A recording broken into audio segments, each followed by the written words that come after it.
Hello, Mississippi. Hello. Beautiful.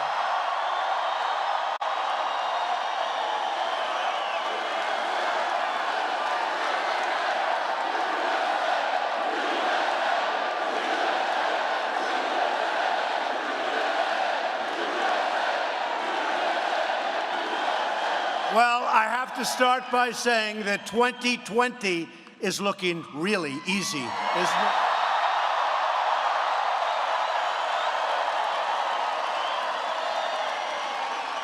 I think the fake news media back there is starting to get it, folks. I think they're starting to understand what's going on, and I'm thrilled to be back in this great state with thousands of proud, loyal, hardworking American patriots. Thank you. In less than 2 years, we've achieved the biggest comeback in American history. That's what's happened. The economy is booming, wages are rising, and more Americans are working today than ever before. Today, ever before. Think of that. Now just think of that. Today, we have more Americans working than we've ever had in the history of our country. Right now, today, how great is that, right? We're defending our Second Amendment, protecting religious liberty, taking care of our great veterans, and rebuilding America's military like it hasn't been rebuilt ever before. This week, we made history again when I announced that we are replacing the job-killing disaster known as NAFTA with a brand new U.S.-Mexico-Canada trade agreement. A good one. And it's a good one. We're calling it USMCA. You're going to like that name. That'll become a part of your vocabulary. USMCA. Companies aren't going to be leaving us anymore and firing everybody and sending their product back into the United States with no tax. That was what I wanted. You know Mississippi, when they'd leave and they'd go next door and they'd fire everybody and they'd build the product and send it back and sell it to the same people that were buying it before. No, we don't want to do that anymore. So we don't want to do that anymore. That's not a good thing to do, although there is a group called globalists. They think it's just fine, not fine. The globalists. The globalists. We don't like the thinking of the globalists. The USMCA is an incredible victory for our farmers, our ranchers, our factory workers, and our entire nation. America is winning again, and America is being respected again, maybe respected like never before, because we are finally putting America first. But exactly 5 weeks from today, all of this extraordinary progress is at stake. It is at stake. I'm not on the ballot, but in a certain way, I'm on the ballot, so please go out and vote. Go out and vote. On November 6th, you will head to the polls, hopefully, in one of the most important congressional elections of our lifetime. The only reason to vote Democrat is if you are tired of winning. A Democrat takeover of Congress will plunge our country into gridlock and chaos like you haven't seen before. It'll come to a halt, and I have to tell you, all of those people with your savings accounts and your money piled up in your bank. A lot of it's going to disappear, and it'll disappear really fast. Your 401ks. I stand up all the time with great Americans. Sir, I'd like to thank you. My wife thinks I'm one of the greatest investors in the world. And 2 years ago, she thought I was a total loser, sir. Now she loves me so much. Because my 401k has gone up 55%, sir, since you got elected. 55%.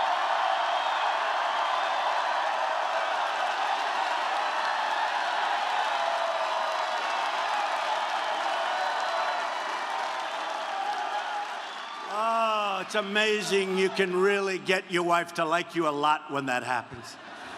You got to be really bad, I'll tell you. And that's happening. And it goes the other way, too. That happens.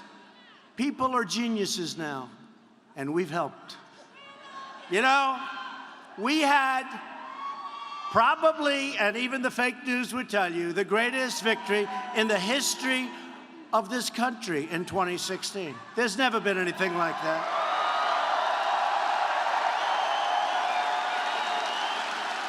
The people came from the hills and the valleys. They came from all over. And they voted, and they loved Trump, and they loved us, because it wasn't me, it was all of us. It was all of us, and that's what's happening. That's what's happening. But it's all fragile.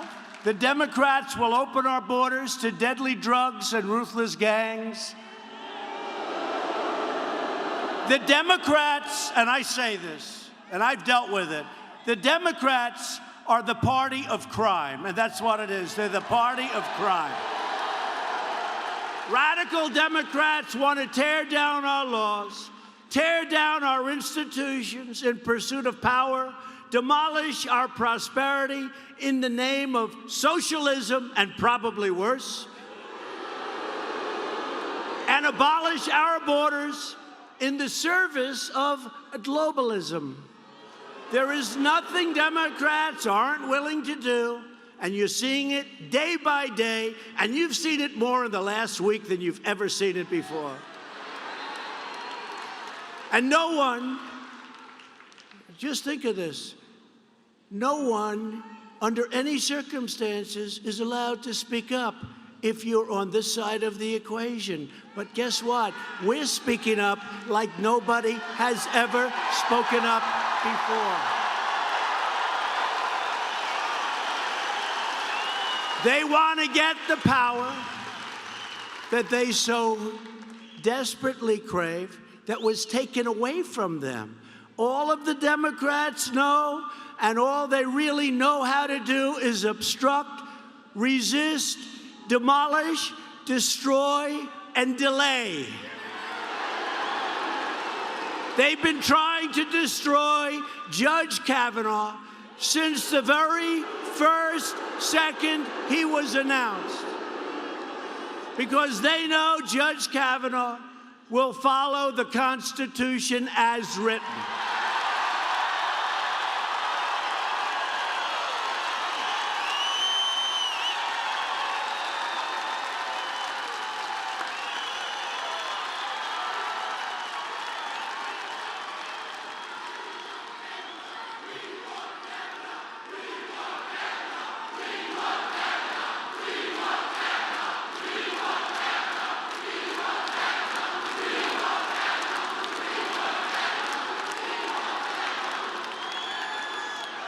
You know, for 10 years, I don't know him, I never met him, but I've been hearing there's this guy named Brett Kavanaugh who is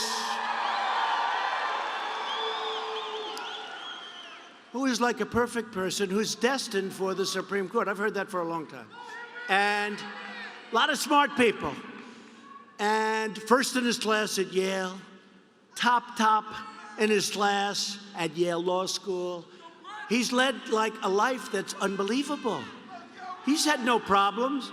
They've never taken him out of restaurants. They've never done. This is like a person that everybody thought at the highest level on both sides. They said, someday he will be a Supreme Court judge.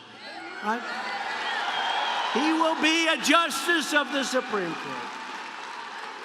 And all my life, I've heard that the most important thing that a president has to do as president is the appointment of a Supreme Court justice.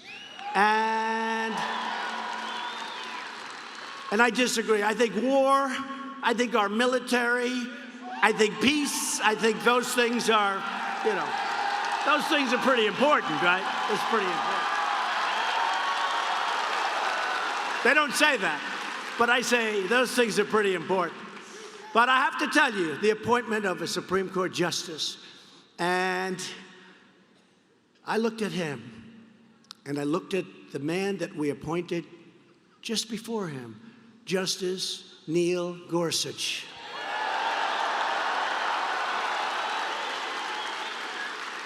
Who was put through the paces, but nothing like what's happening now is just crazed.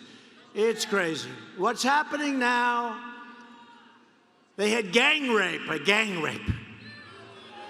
many times. Well, that turned out to be false. So many different charges. Guilty until proven innocent. That's very dangerous for our country. That's very dangerous for our country. And I have it myself all the time. But for me, it's like a part of the job description.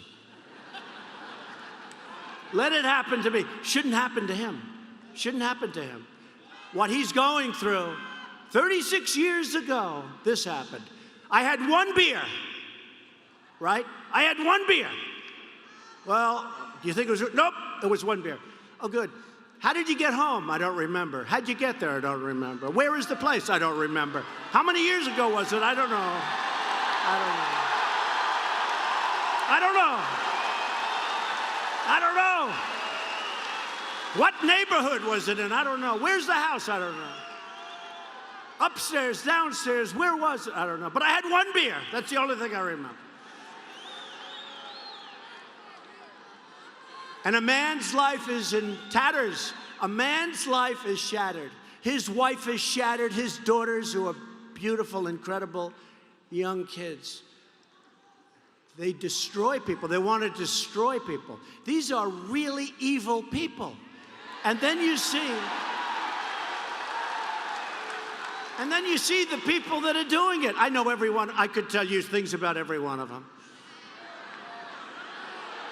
Da Nang, Richard Blumenthal. This guy lied about his service. He didn't just say, gee, I was in the service. No, he said, I was in the Marines, Da Nang province, soldiers dying left and right as we battled up the hill. This went on for 15 years when he was the Attorney General of Connecticut. I thought he was a great war hero. And then it turned out he was never in Vietnam. He was in the reserves. And I watched him 2 days ago. I watched him saying, we need the truth. If we don't have, and here's a guy who was saying people were dying all around him and he was never there. And then he cried. When they caught him, he cried like a baby. Like a baby.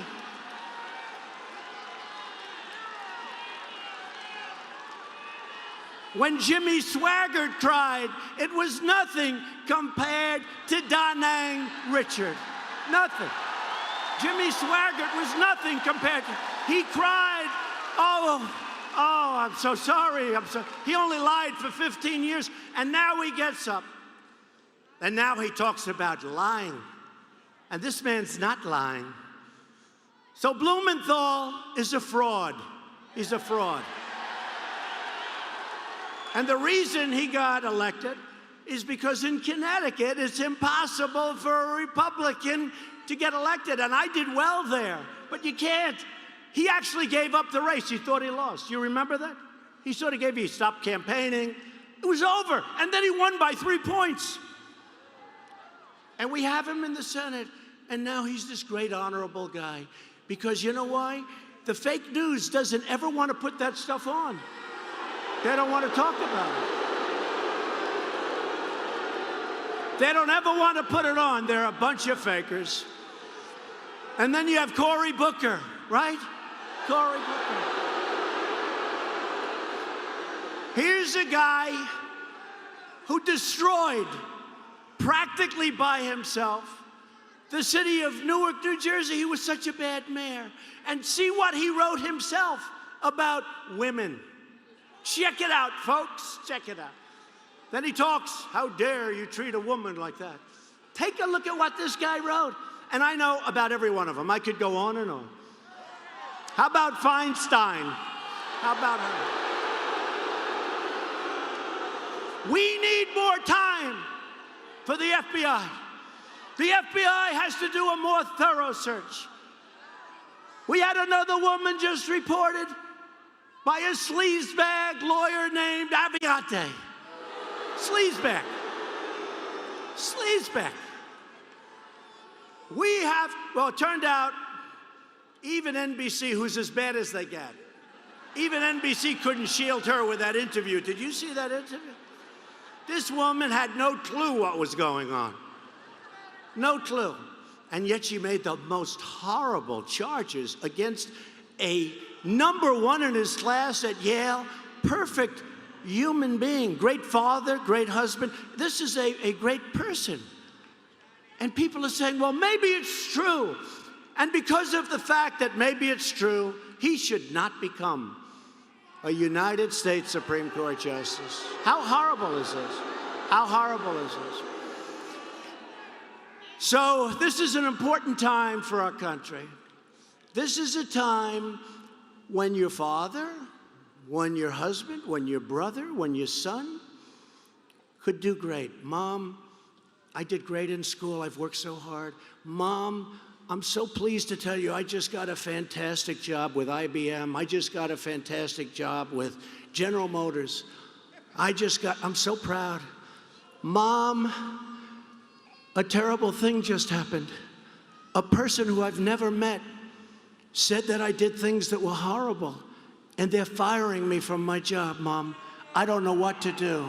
Mom, what do I do? What do I do, Mom? What do I do, Mom? It's a damn sad situation, okay? And we better start as a country getting smart and getting tough and not letting that stuff right back there, all those cameras, tell us how to live our lives. Because they are really dishonest people. Not all of them, but damn well most of them, that I can tell you. Fake news.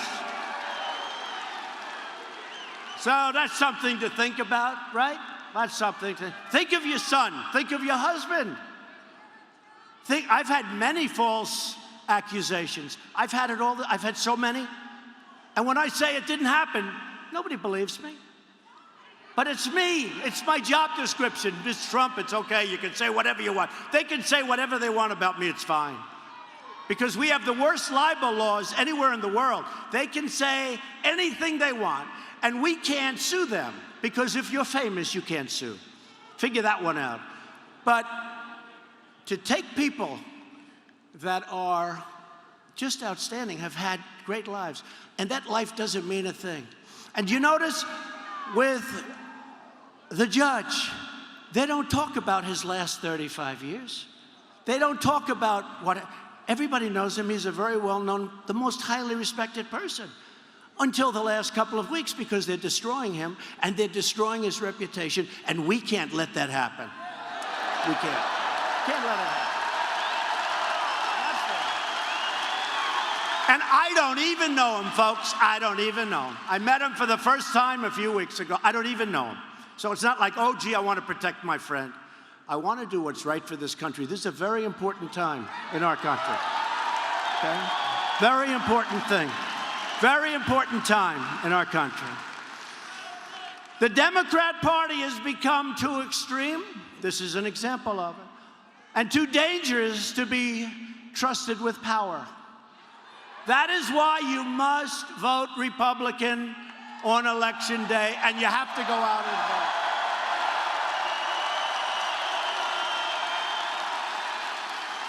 You know, I'm listening to commentators, and they say if Trump were running, he's going to beat everybody. They're saying that. You know, it's hard for them to admit that. And I certainly dream about all these people. Biden, the guy never had more than 1% in a poll when he was running for president, and then Obama took him off the trash heap, right?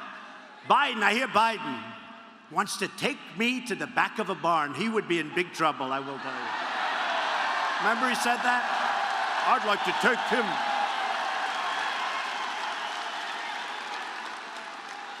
You know, with Biden, you go like this, and he goes down. Biden. And the other ones. But they say that Donald Trump isn't running. So will the people go out and vote in 3 weeks? You got to go out and vote. And they say, but Donald Trump doesn't like Congress. I really do. I like a lot of the people in Congress. Some I'm disappointed in. But for the most part, and I have to tell you something, we have the right ideas. We're making our country great again. We're doing the right thing. We need more Republican votes. They say we have a majority. We barely have. If somebody has a cold and stays home, we don't have a majority. That's how bad it is. Republicans have to go out and vote. And they say if I was on the ticket, everybody would go, it would be a landslide. Even the fakers back there, they say that. And I'm not on the ticket, but I am on the ticket. Because this is also a referendum about me and the disgusting gridlock that they'll put this country through. Think of it. We have the greatest economy in history. We have a military that will soon be the strongest we've ever had.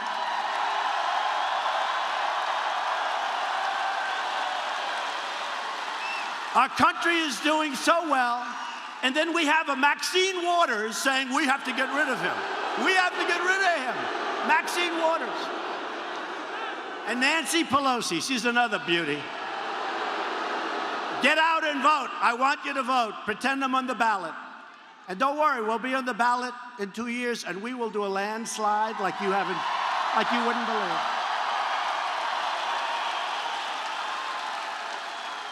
A couple of the reporters I see back there, they said, oh, Trump is running. And I must say, one of them said, right after I announced, June 16th, right after I announced, there was a Sunday morning show, and one of them said, you know he's going to win, don't you? And another one, who's back there now, who's looking very well, said, along with the host, oh, ho, ho, ho, ho, you're only kidding. He's just doing this for fun. You think this is fun? Yeah, actually, it's sort of fun. Yes, it is. For me, it's fun. For me, it's fun. You know why it's fun? Because we're achieving our goals better than anyone thought possible. That's why it's fun. If I wasn't, it wouldn't be fun. But this one particular reporter, she said, ho, ho, ho, you're only kidding, right? Ha, ha, that's so funny. And I'll never forget, on election night, Donald Trump is your next president, folks.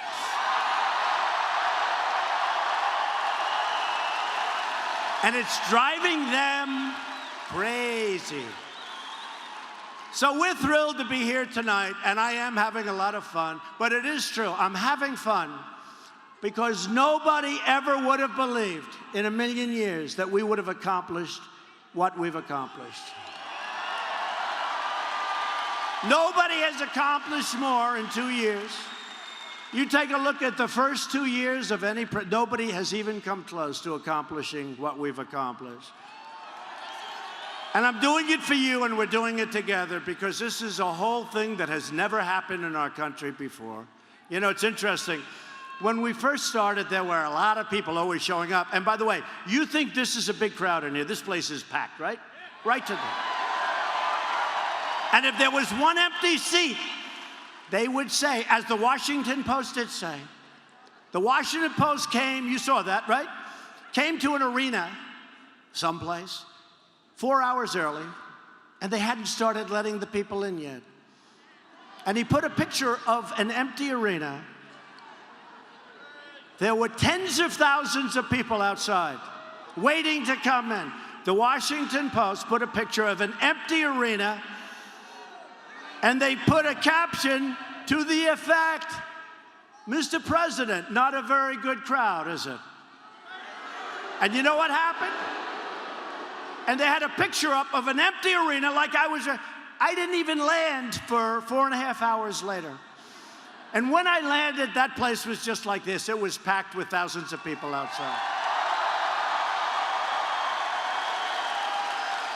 Now, did they fire that reporter? No. Did they fire that reporter? No. Right? Isn't it incredible? Isn't it sad? And look what happened to Roseanne. Did they fire Roseanne? Yes. No, but think of it. Puts a picture of an empty, like it had 5%. People were just starting to trickle in. And said, "Not a very good crowd, Mr. President." There was no games. You know what happened that night? People that were sitting on stairwells, people that couldn't get a seat, people that were here only because the fire marshals were so incredible, that shouldn't have even been allowed to come in, with thousands outside. They said, "This is a fraud by the Washington Post." I was there. There were no empty seats. We set a record that evening for crowd attendance because we don't need much of a stage. Basketball, they need you're filled up with people like it is tonight. And we barely got an apology. And he admitted he was wrong. You know where he did it? On his little Twitter account. And that kind of dishonesty happens all the time. Happened at the inauguration. It happened at the inauguration. It happens all the time. These are very, very dishonest people. We are thrilled to be joined tonight by several great Republican leaders. And we're going to start with a friend of mine who's a very special man. Very special. He's a great governor, done a fantastic job. He called me. He built the African American Museum, called me. We went there. It was so beautiful. I was at the opening. We cut the ribbon. Governor Phil Bryant. Governor.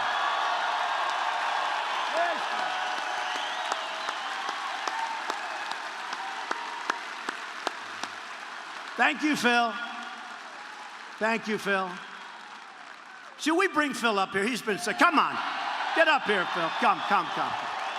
Come on, Phil. Get up here. What a great governor he's been.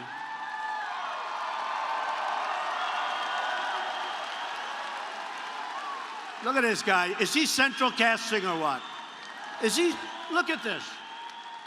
He's central casting, but you know where he's really good? His heart and his brain. Great brain and great heart. Say a few words. Thank you. Are we proud to have Donald J. Trump here in Mississippi? Whoa!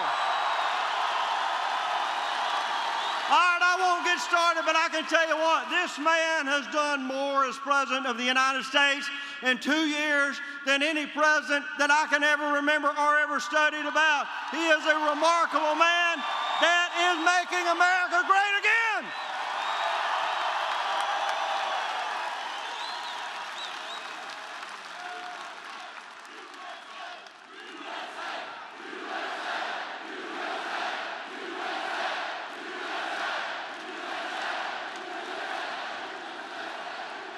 Thank you very much, Phil. Lieutenant Governor Tate Reeves. Tate, where's Tate? Thanks, Tate. Doing a good job. And Mississippi Secretary of State Delbert Hosemann. Delbert, thank you. Thank you. And I want to thank your members of Congress that are here, because they've been warriors, they've been friends. They helped me with the biggest tax cuts in the history of our country, the biggest tax reform, the great regulation cuts, which could be even more important, frankly, than the tax cuts, if you want to know the truth, because it means jobs. But you have some great congressmen. Trent Kelly. Trent, thank you. Greg Harper. Thank you very much. And David Kustoff. Thank you, David. There's another warrior in the room. These are warriors. Look, the abuse they take, the abuse we all take. If you're not a warrior, you just go home. Go to the corner, put your thumb in your mouth, and say, "Mommy, take me home." You got to be a warrior. And a guy who is a wonderful friend of mine and has always been there for me, Senator Roger Wicker. Roger.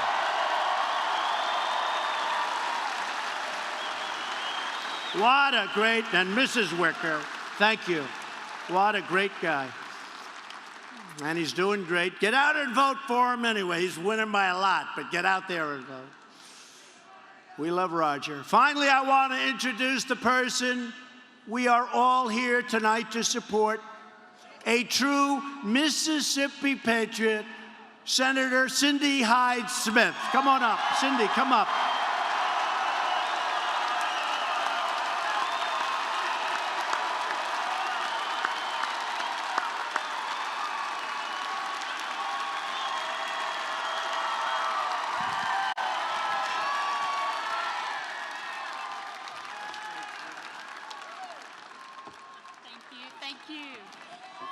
Thank you, Mr. President, and I told him he would get a warm Mississippi welcome, and you did not disappoint. Yes. We are the hospitality state, Mr. President, and I tell you, it is such an honor to work with this man. Is he not the best president we have ever had? This is wonderful. You know, early on, I was a supporter of then candidate Donald J. Trump, and I was on his Ag Advisory Committee, and now every time I walk onto the Senate floor, I want to help President Donald J. Trump.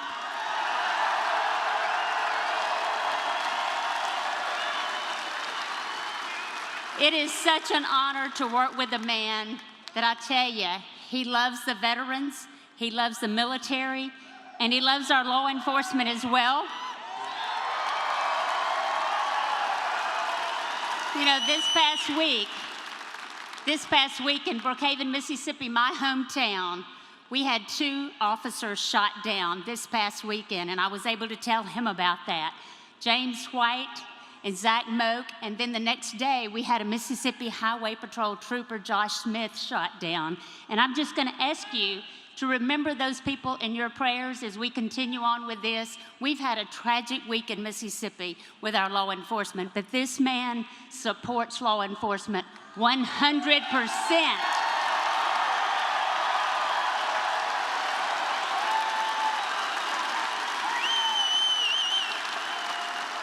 I just want to thank our great Governor Phil Bryant for making me your U.S. Senator, to appoint me to that, an opportunity of 3 lifetimes.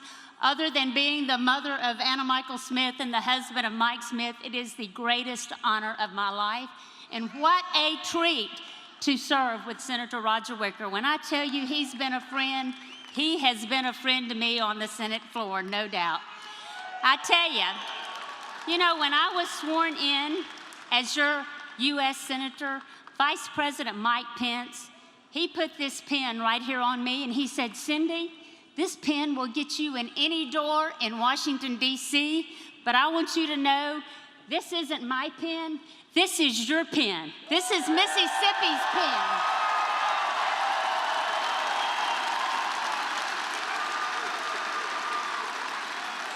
We've got a lot of work to do in Washington, D.C. This man is leading the charge. We're going to get back on Air Force One, and we're going back to Washington because you know what? We've got a Supreme Court justice to get confirmed.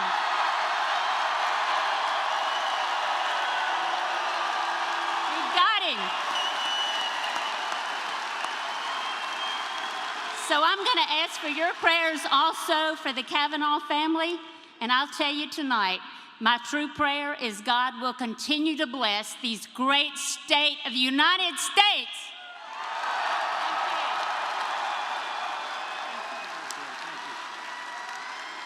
Thank you, Cindy.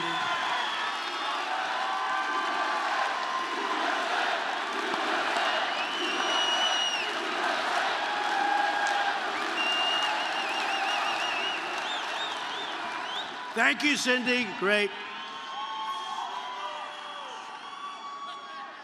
You know, we had a great friend who was senator and did a fantastic job.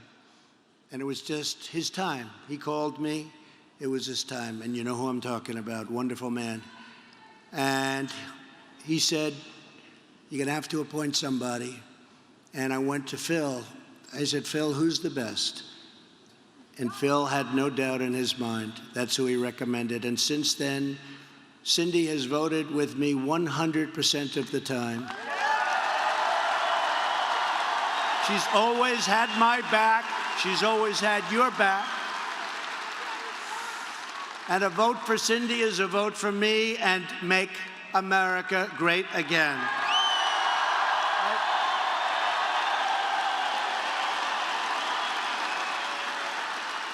And a vote for Cindy's opponent, Mike Espy, is a vote for Chuck Schumer, Nancy Pelosi, and the legendary low IQ person, Maxine Waters. That's why Schumer's PAC is funding Mike Espy with a lot of money. A vote for Espy is a vote for the Democrat agenda to open borders and for radical socialism. When Espy was in Congress, he even sponsored legislation alongside Nancy Pelosi to provide taxpayer-funded health care to illegal aliens. Oh, that's great. That's just what Mississippi wants. I don't think that works in Mississippi. Does that work? I don't think so. I don't think so. Your vote in this election will decide which party controls the United States Senate. It's very important. Very important. And that's a great woman. That's a great woman. Gotten to know her very well over the last number of months. If Democrats get control, they will raise your taxes, flood your streets with criminal aliens, weaken our military, outlaw private health insurance, and replace freedom with socialism. In a short period of time, of course, I'll be doing lots of vetoes, just so don't worry too much. They will turn America into Venezuela. How's that working out? And our country will never be Venezuela. We won't let that happen. If Democrats get 51 seats, the key Senate committees will be run by the far left. Bernie Sanders, crazy Bernie. It's amazing that he wasn't more angry that the election got stolen from him, right? I don't get it. You know, he's always like complaining. He's jumping around. The hair's going crazy. The hair's going crazy. He's jumping and like a lunatic. But he never complained about the fact that crooked Hillary cheated him out of the election. It's amazing. It's amazing.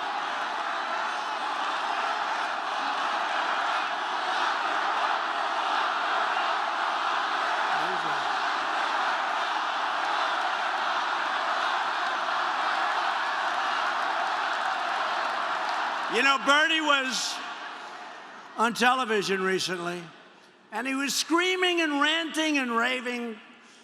And I said to my wife, Melania, who's now in Africa representing us, First Lady. I watched her get off that plane this morning in Africa, and so beautiful, and she was hugging and kissing children. It was beautiful to see. She's doing a great job as First Lady, I will tell you. Really is. And you think that's an easy job? That's not an easy job. That's a tough job. She's fantastic. But Bernie Sanders was ranting and raving, and we're going to this, and Trump, and we got to stop. What's he going to stop? Having a strong military, having low taxes, having borders? What's he going to stop? What am I doing? What's he going to stop? Having less regulation? But he's going to stop Trump. He's going to stop Trump. He's going to stop us left and right. He's ranting and raving. And the commentator looks at him and goes, you know he's winning, don't you? And Bernie just looked at him like this. It was like, but I said to my, you got to hand it to him. You know, he's out there. He's doing his thing, whether you like it or not. He's out there doing his thing, and you got to hand it to him. But a guy like Bernie would be in charge of the Budget Committee. Patrick Leahy, oh, he's never had a drink in his life. Check it out. Look under Patrick Leahy/drink. How dare you have a beer while you're in high school? How dare. Patrick Leahy-drink will be in charge of the Appropriations Committee. Bob Menendez, you don't know about him, will be in charge. I'll leave him alone because we can't cover too many of these characters, right? But I'm going to leave him alone. Will be in charge of Foreign Affairs. And the great Dianne Feinstein will be in charge of the Judiciary Committee. No. Wasn't that great? Wasn't that great? Wasn't that something the other day? She was asked a simple question. Did you leak the document? Wasn't that great? By John Cornyn. He goes, you leaked the document. No. What? No. Remember? No. Oh, no, I didn't. No, I don't think I, well, wait. Did we leak the document? No. How about the aid? No, you idiot, no. No, we didn't leak the document.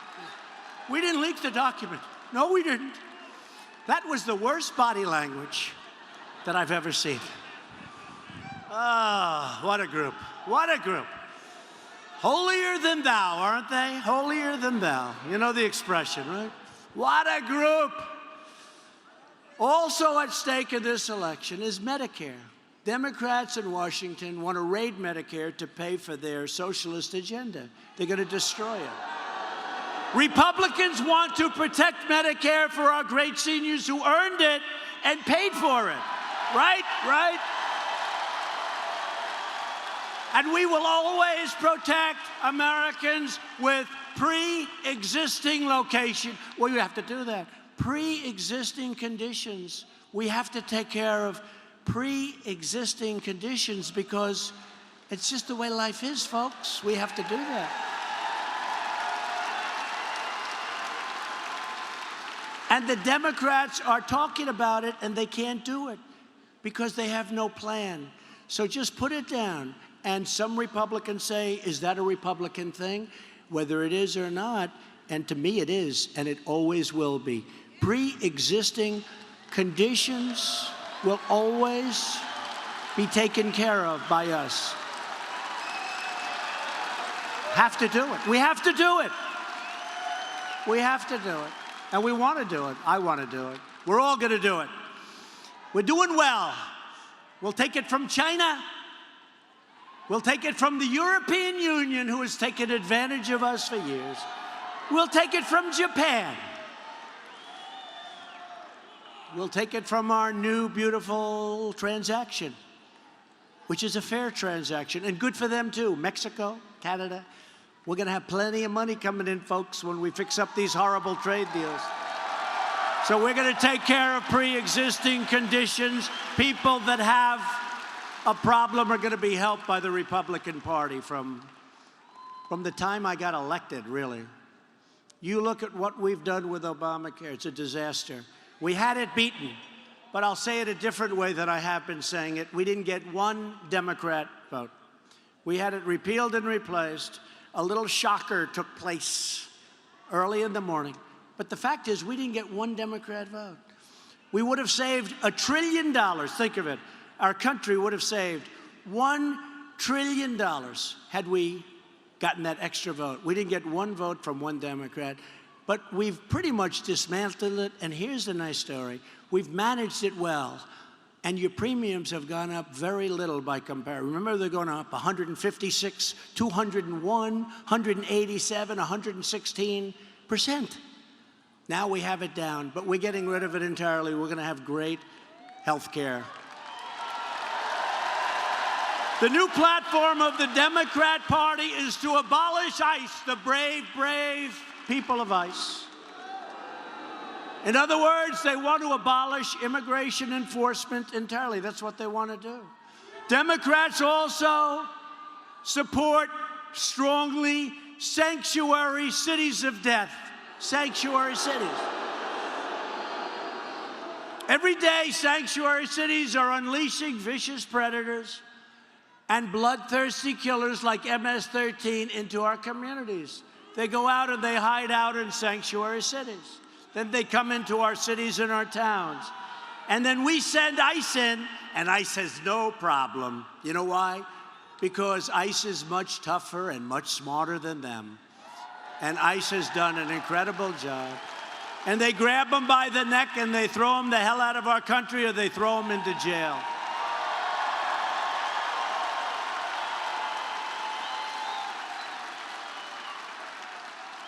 And you don't want that job.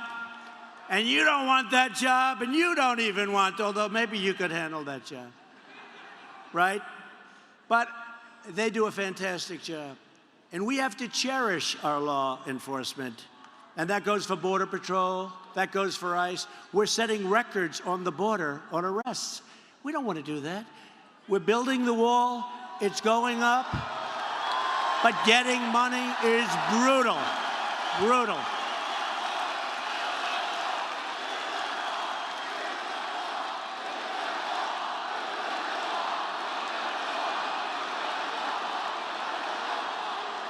So we've started the wall, and we've done a lot in California and elsewhere, San Diego. We're moving eastward, and we're covering a lot of territory. They gave us $1.6 billion, $1.6 billion, and another $1.6 billion. I want the whole thing because we can do the whole damn wall, and we can do a great one in 1 year. But getting money from the Democrats is tough, because they know that's a big issue for us. And they know we need it. Most of them voted for it in 2006. I don't know if you know that. Most of them, but of course you have to have a wall. You have people pouring across. They're tackling people. Then, of course, they have catch and release. You catch somebody. Who is this person? It's a criminal. Oh, that's okay. Catch, take his name, and release the person. And the person they think will come back to court. We have the dumbest immigration laws in the whole world. Watch what happens over the next couple of weeks, folks. Watch. Watch. And it's all because of the Democrats. Every Republican wants some change, but they stop you. The only thing they're good at, they're lousy politicians. They're horrible in policy. They don't know what the hell they're doing. They're only good at one thing, resisting. They're good at sticking together. You rarely see them break up. They stick. Like glue, they stick. That's the only thing they're good at. Delay and resist. Republicans believe America should be a sanctuary for law-abiding Americans, not for criminal aliens. If you want security, if you want a strong border, if you want to have a country that is a great, great, safe country, then you need to go out and you need to vote Republican. You have to do it. And everybody. This election in November is about safety, and it's also about prosperity. They're going to take your wealth away from you. They're going to take your wealth away. All of that we've done with the jobs and the salaries and the wages that are rising for the first time in 21 years. They're going to take it away from you so fast. Since the election, we have created over 4 million new jobs, unheard of, unheard of, unheard of, and lifted almost 4 million Americans off of food stamps. That's a big thing. We've added nearly 600,000 new manufacturing jobs. You remember when the previous administration said, oh, you can't do manufacturing? I said, really? Who's going to build things? They said you won't add any. They said you needed a magic wand. Remember? Magic wand. We don't have a magic wand. We've got good policy. We've got good leadership. We have a lot of good leaders in our party. And you've heard this many times over the last 3 weeks. African-American unemployment has reached its lowest rate ever recorded, ever. Ever. Remember, what do you have to lose? What do you have to lose, right? What do you have to lose, I said. And people said, oh, that's not nice. But I said, wait, they have the worst crime rate. They have the worst schools. They have the worst home ownership percentages. They have the, I went through a list of 10 different things. And I looked up, and they've always voted for Democrats, the African Americans, in 95% more. And I looked up and I said, what the hell do you have to lose, remember?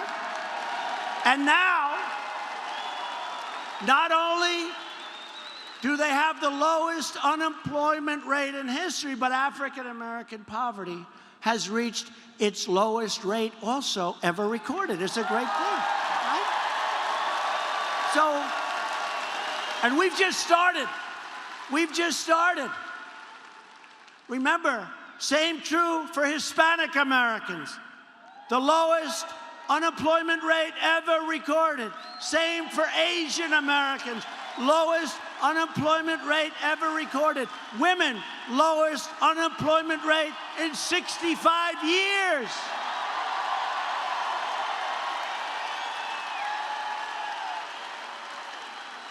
After years and years of working so hard, we finally put ourselves in a position where we can do things, and we can really do them. But we could do them an awfully lot better if we had more, a real majority, not a majority of one, not a majority of, literally, if somebody's sick, it's like we have to postpone votes.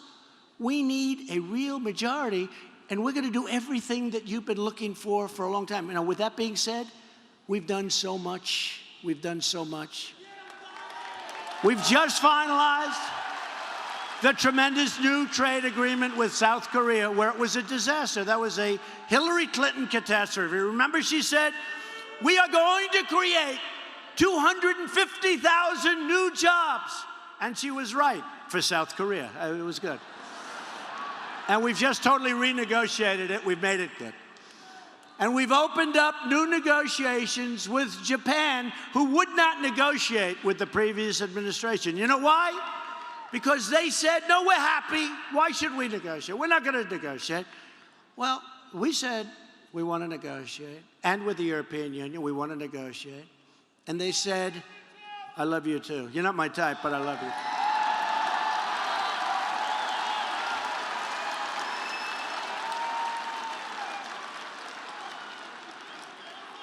That was a strong guy, by the way, in case. Because if that was a woman, I'm in big trouble. And you know what? I hope you're a guy. So the European Union and Japan, I said, listen, we lost 151 billion with a B with you. We lost 151 billion. Jean-Claude, he's the head of the European Union. I said, Jean-Claude, he's tough and smart, really tough. I don't think he likes our country too much, but I've told him that many times. Well, they were formed, right? They were formed in order to take advantage of us. So Jean-Claude, for years the Obama administration wanted to negotiate, and you said, no, we're not going to negotiate. I'm telling you, I want to negotiate. We lost $151 billion with the European Union. Many of us come from the European Union. I do. Many of the people in the room sound so nice, European Union. And they're just killing us. So I said, we have to negotiate. Oh, yes. 2 weeks go by, we don't get a call. I call him up again and say, Jean-Claude, we got to negotiate. Oh, yes. Oh, yes. Beautiful accent. I wish I had his accent. I would have been president 15 years ago if I had his accent. And I said, Jean-Claude, please, we got to negotiate. I can't take this 151 billion we lose. You have barriers against our farmers. We can't sell farm products. You have barriers against our cars, and yet you give us millions of Mercedes and BMW and all these cars they pour into our country. You have barriers, and you charge us big tariffs for products. And you make it impossible for us to give you, but you sell us so much. Jean-Claude, we have to negotiate. And he said, oh, yes. 2 weeks go by. No negotiation. I say, Jean-Claude, you don't have to negotiate anymore, Jean-Claude. I am going to put a 25% tariff on Mercedes-Benz, BMW, and every car you send in to the United States. We're putting a 25% tariff or tax on every car, millions and millions of cars that you send into the United States. He said, no, no, no, don't, please, I will be there tomorrow morning. This was an evening. I get to my office, he's there. I said, where did you come from, New York? No, no, no. I came from Europe. I said, let me know the name of that plane. That is the fastest plane. And now they're dying to make a deal. You saw what's been going on with these deals. China. They're draining us. They're taking our money. They're rebuilding themselves. They're building a jet a day. They're building many, many bridges the size and bigger than like the George Washington Bridge. What are we doing? We're helping them. We've rebuilt China. They've taken so much money. I like President Xi, the head of China. But I said, we can't do this anymore. So now we put $50 billion of tariffs on. And they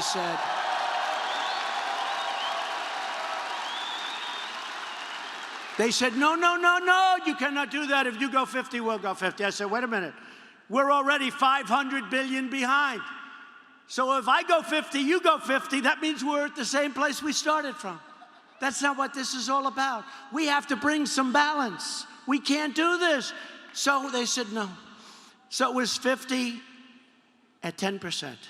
I increased it to 25%, and I put $200 billion on top of the 50. So now we have $250 billion at 25%. By the way, billions and billions of dollars, the fake news people back there, all those people with all those red lights, they don't want to talk about it. But all of that money, billions of dollars, will be flowing into our treasury. Many of the products that we're buying over there will be made in the United States because they don't want to pay the tax, and there's no tax. And I said, if you attack our farmers, who I love, they're special. See, he's got the green hat on. Make our farmers great again. Right? Make our farmers great again. But they said, you know what? The farmers love Trump. We'll attack the farmers by not buying. Well, guess what? They're starting to buy again, aren't they? But I said, if you do that, we're going to put an additional $267 billion on to your numbers. So we're going to have 500, and probably it'll end up $562 billion when you add it all up, including the little stars all over the place. And you know what? They want to talk. They want to make a deal. And China's been hurt very badly over the last number of months. Their markets are down 30%, and our markets are up 55% since I became president.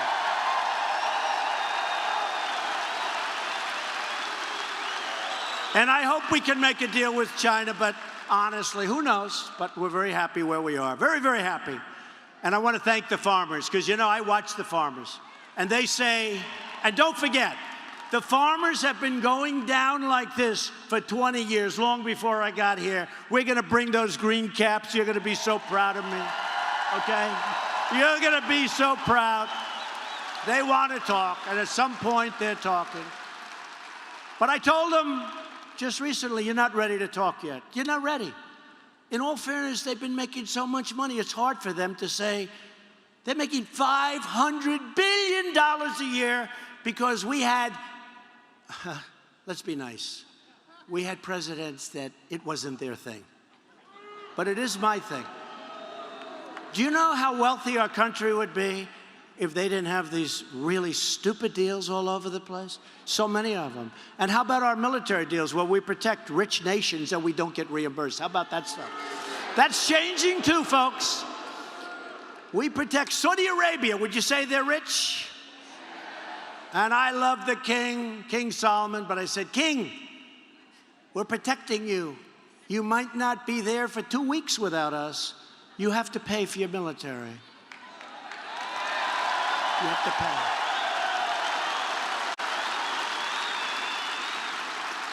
And Japan is going to also contribute. You know, Japan, we protect Japan. They pay us a small percentage.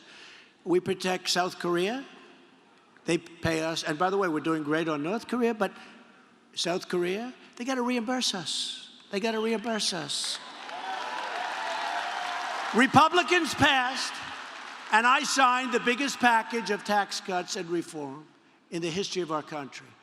We have cut a record number of regulations. Now, we got no Democrat support for any of this. This is what's driving our economy, those two things.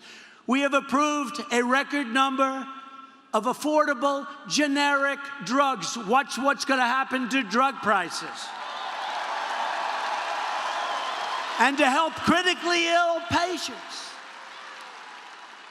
get access to life-saving treatments, we passed what's called right to try. A person's terminally ill. They're going to die.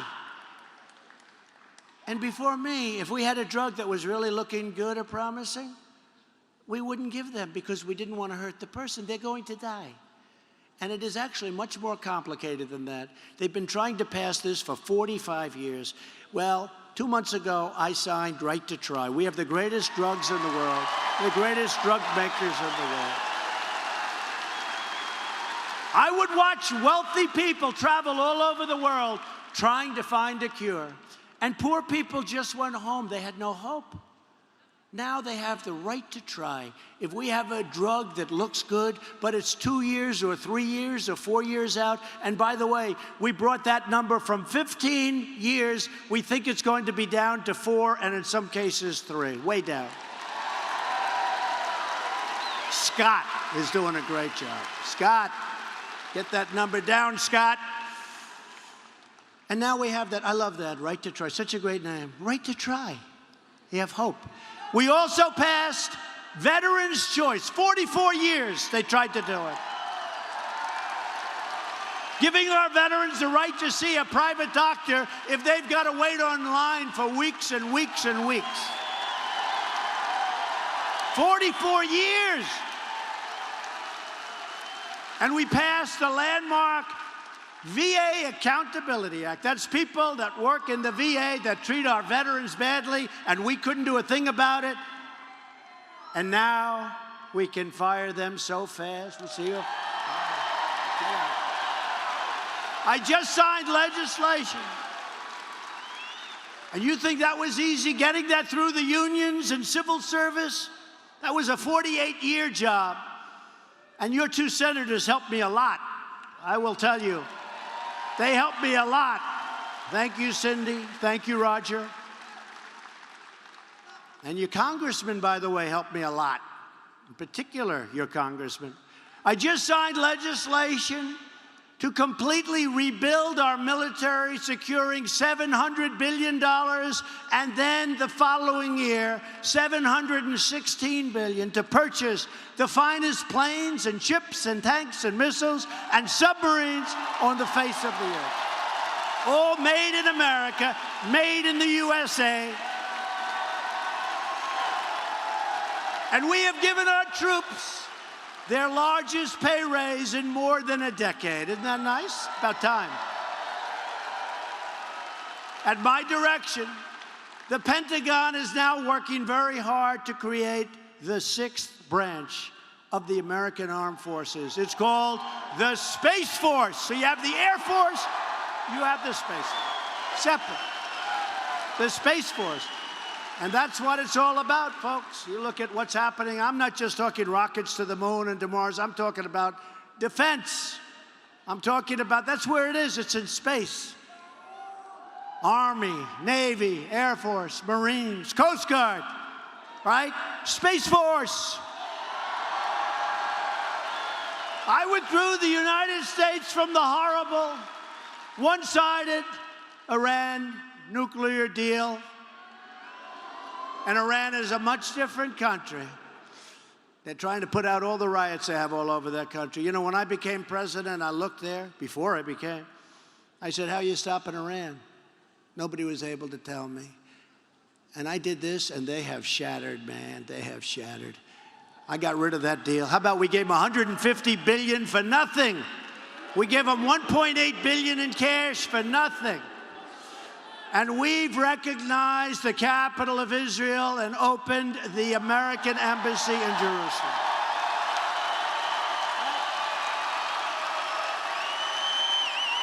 And we won't even mention how well we're doing with North Korea.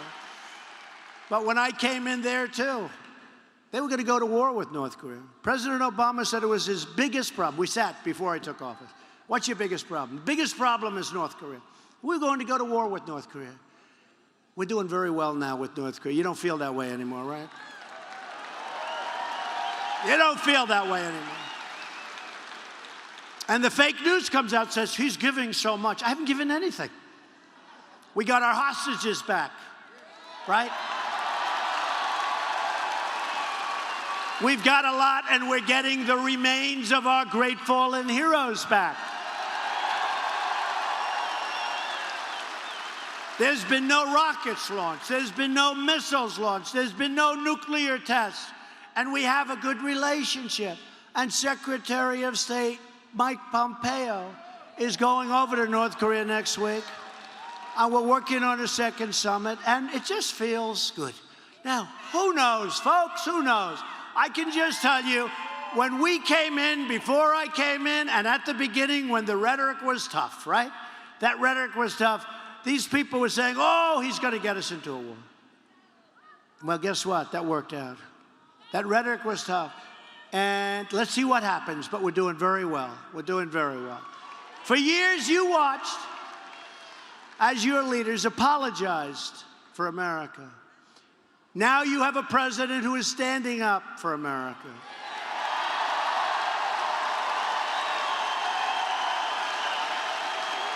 We are standing up for your values. We are standing up for Mississippi. We are standing proudly. We are standing up for your national anthem.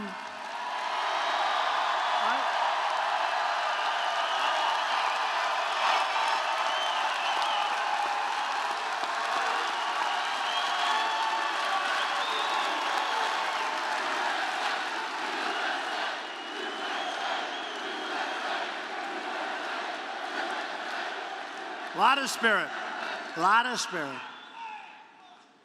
One of them said the other day, you know, President Trump can't be beaten in 2020. That's driving them crazy. Oh.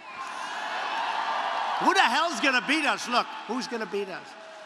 If another president came here and they said, we're coming to Mississippi and we're going to make a speech, you know how many people would show up? Really, 300, 400. You'd have a medium-sized meeting room at a hotel, right? Look at this place. Look at this place. Look at this place.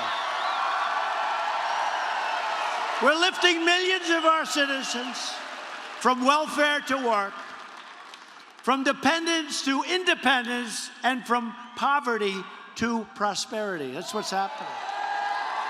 But to continue our incredible momentum, you have to get your friends, get your family, get your neighbors, get your co-workers, get out and vote Republican, vote for Cindy Hyde-Smith, and vote for Roger Wicker. Got to do it. A vote for Republicans is a vote for lower taxes, less regulation, and more products made right here in the USA. It's a vote to reduce crime, respect law enforcement, and restore the rule of law. It's a vote for strong borders, safe communities, and thriving families, which you are. And a vote for Republicans is a vote to reject the Democrat politics of anger, destruction, chaos, and to come together as neighbors, as citizens, and as Americans. To everyone in this room tonight, to every citizen watching all across our land, this is your time to choose. Very important time when you look at what's happening to Judge Kavanaugh. This is a very important time. It's time to choose whether we turn backward to the failure and frustrations of the past, or whether we continue forward into the unlimited promise of our future. It's not up to the media or the pundits to decide your fate. It's up to you.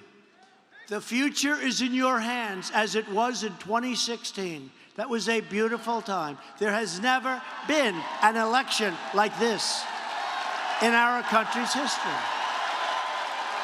You have the power, just as you did in 2016. With your vote to save America from socialism and to save America from decay. It's up to you on November 6th to choose a future of patriotism, prosperity, and pride. Loyal citizens like you help build this country, and together we are taking back our country, returning power to everyday Americans. We stand on the shoulder of the giants of American history, the greatest, the toughest, the most courageous men and women ever to walk the face of the earth. Our ancestors crossed the oceans, settled a continent, won a revolution, and fought to victory in 2 world wars. Think of it. Think of it. Right? Think of it. American patriots defeated fascism, triumphed over communism, and delivered millions and millions and millions of people into freedom. These courageous patriots did not shed their blood, sweat, and tears so that we could sit at home while others tried to tear down their legacy and destroy our proud American heritage, right? Just like the pioneers and patriots who came before us, we are going to work, we are going to fight, and we are going to win, win, win. We will not bend, we will not break, we will never give in, we will never give up, we will never back down, we will never surrender, and we will always fight on to victory.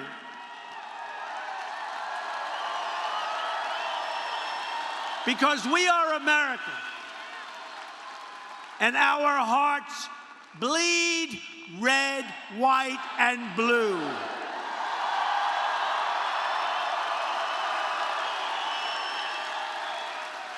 We are one people, one family, and one glorious nation under God.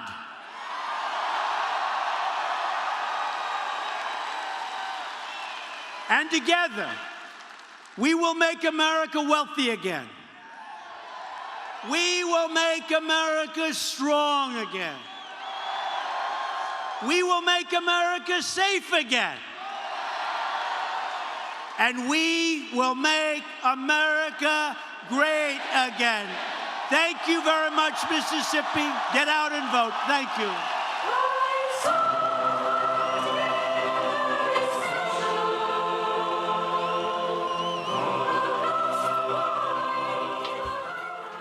All right, we've been listening to President Trump there, campaigning ostensibly for Republican Senator Cindy Hyde-Smith. She's held that seat for less than 6 months there. But really, the news out of this rally, we heard very early on as the president there talked to his supporters about the nomination of Judge Brett Kavanaugh, his Supreme Court nominee. At one point, the crowd broke out into a chant of, "We want Kavanaugh, we want Kavanaugh." And then President Trump went on to mock the testimony of the woman who testified just last week before the Senate Judiciary Committee, Dr. Christine Blasey Ford, and alleged that it was an attempted sexual assault by Brett Kavanaugh that caused her to come forward and share this story. But the president, who just days ago called Dr. Blasey Ford's credible and compelling, tonight appeared to mock that same testimony. Let's turn to CBS News White House correspondent correspondent Weijia Jiang, who is there in Southaven, Mississippi, and joins us now from that rally. Weijia, let's just start with that nomination of Brett Kavanaugh. Let's play that portion of the rally where the president appeared to mock that testimony of Dr. Blasey Ford. What he's going through, 36 years ago, this happened. I had one beer, right? I had one beer. Well, do you think it was? Nope, it was one beer. Oh, good. How did you get home? I don't remember. How'd you get there? I don't remember. Where is the place? I don't remember. How many years ago was it? I don't know. I don't know. I don't know. What neighborhood was it in? I don't know. Where's the house? I don't know.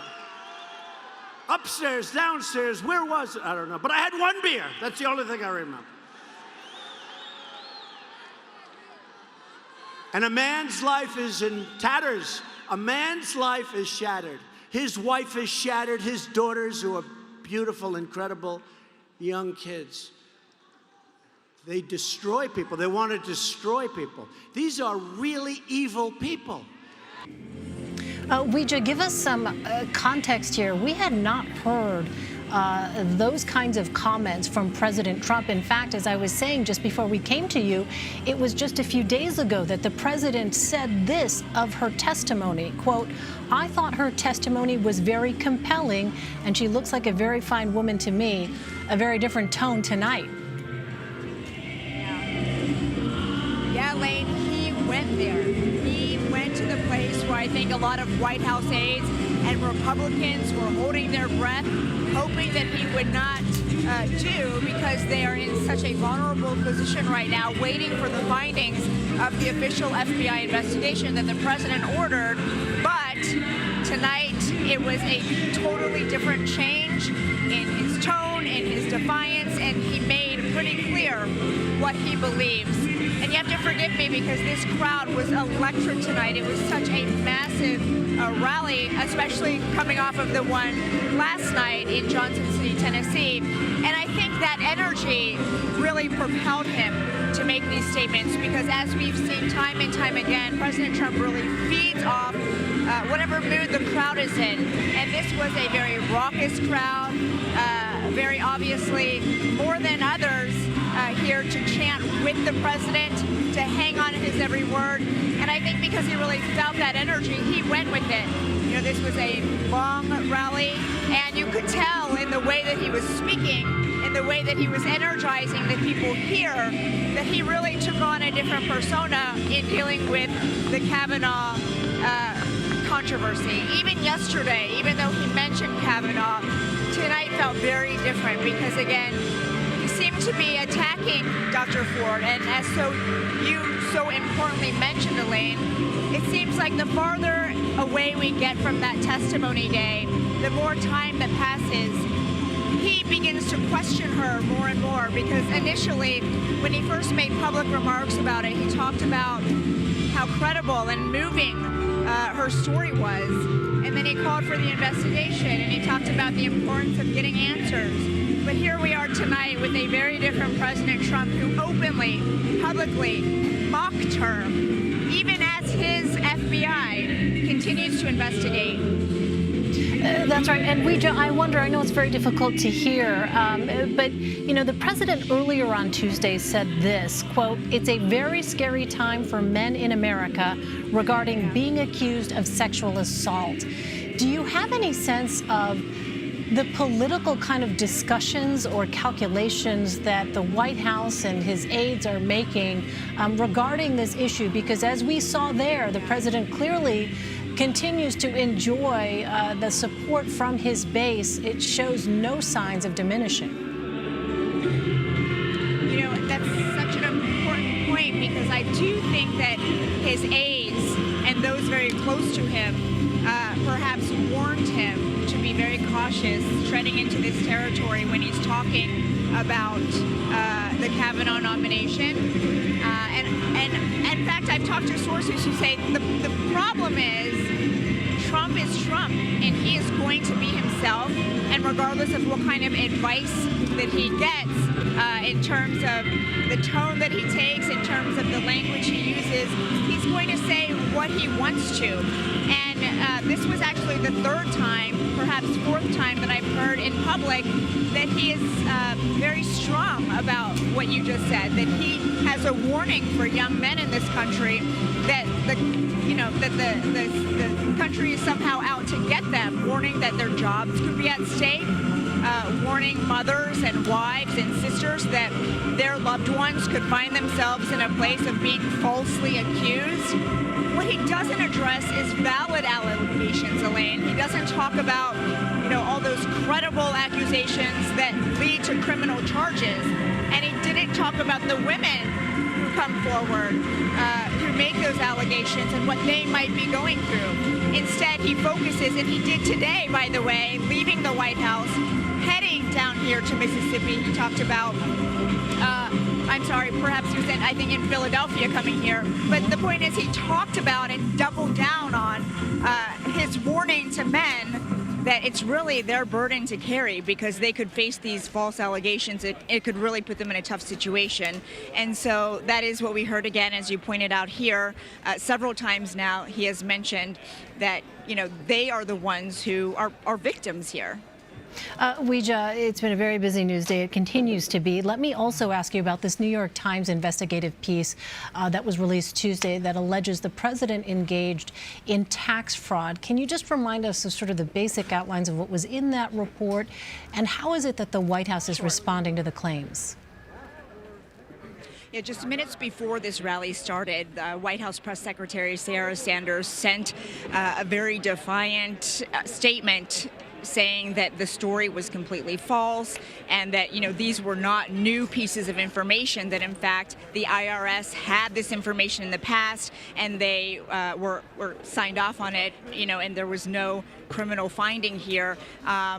So basically, here's what we have. We have a President Trump who, even before he took office, really sold himself and continues to sell himself as a self-made billionaire, as someone who only took $1 million from his father, and then he was able to grow that by so much. So the article, and this is based on, according to the New York Times, extensive interviews and over 100,000 pages of other financial documents. The article claims that, in fact, it was a loan of about $61 million that he has yet to pay back in full, and that over the course of several years, President Trump and his siblings worked out several schemes to rake in money from their parents, to hide different pockets of money as gifts, and to work out a strategy to undervalue their real estate holdings on tax returns so they would have to pay less in taxes. And so the New York Times really spells out how this all unfolded.